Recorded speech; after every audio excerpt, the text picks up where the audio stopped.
chief global economist at BNY Mellon, used to be the chief economist at the Foreign Office at the UK. This is interesting because, you know, we had Japanese deflation. We had worries about deflation in the EU during the great financial crisis and afterwards. We have had, but it's not really been seen in the US. How real is this deflation versus a blip in China?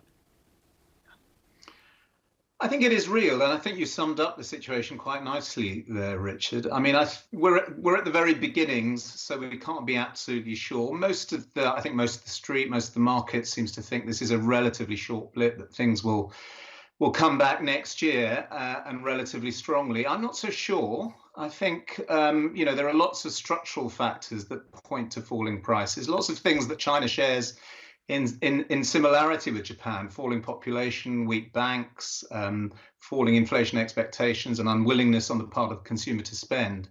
So all of that makes me think that actually this could be a more serious problem than many think. And what is the headroom, to use the phrase, for the Chinese government to stimulate through fiscal measures? Because we know that Japan, over decades, I mean, literally funneled money into the economy through stimulus packages that did nothing or very little. Does A, China have the headroom, and B, will it work?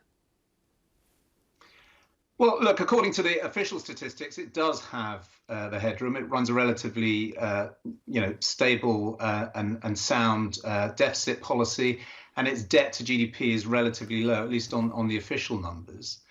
So in principle, yes, it could sort of fire up the engine, if you like, and pump money in. I think the problem is that it's unwilling to do so because, frankly, that kind of approach in the past has led them to the situation they're in now. You know, pumping up the property sector, pumping up the SOEs.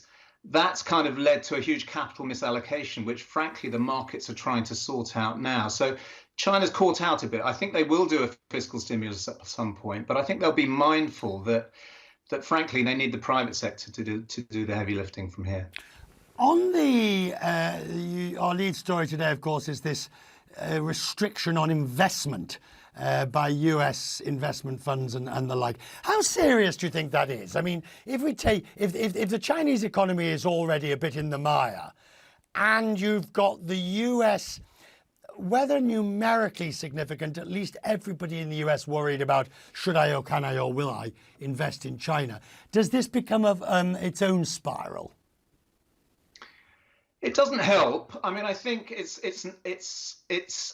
kind of at the margin. It makes things worse. I mean, I think it's really quite noticeable that China's recovery fizzled out quite so quickly because, unlike most Western economies, consumer spending didn't sort of jump up and come to the rescue, and so with the rest of the world relatively weak, China's exports and export dependency came home to roost and kept the economy relatively weak.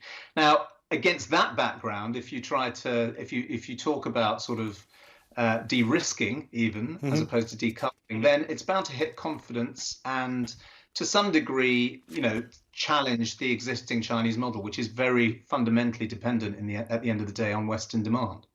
I'm just going to read the headlines, if I may, sir, from your latest note, which says, the Fed recession more likely than immaculate disinflation, ECB hawks at risk of doing too much, and the BOE, Bank of England, ongoing stagflation story. Now, in that scenario, the US is looking quite good, really.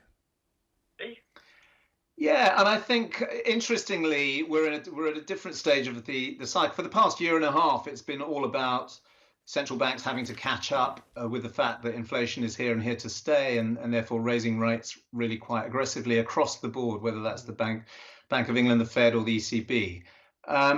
I think there's nuances now appearing. You know, as I mentioned there, I think there are good reasons to think that if there's a soft landing, and I still think it's odds against, but if there is one, then it's most likely to happen in the US.